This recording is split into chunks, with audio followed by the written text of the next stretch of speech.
arkadaşlar, kanalıma hoş geldiniz. Ben bugün tatlı yaptım. Tatlı mı yaptın? Evet, Neler yaptın bize Mihrimah? tatlı. Göster bakalım. Bak, Böyle pembeli yeşilli bir tatlı yapmışsın. bu şeyli, yıldızlı. Yıldızlı. Evet. Bu da Minecraft'lı. Minecraft'lı. Hı hı.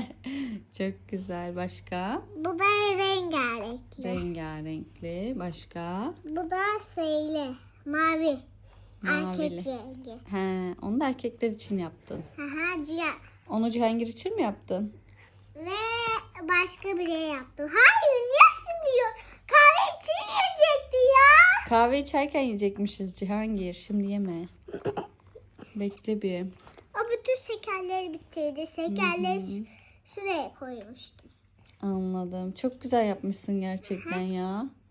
Fırında Bunları pişirdin mi bunları? pişirdim. Soslarını yaptın. Hı hı.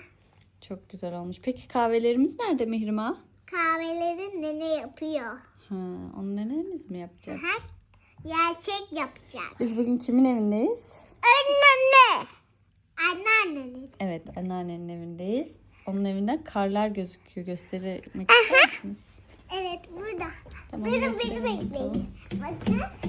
Bakalım.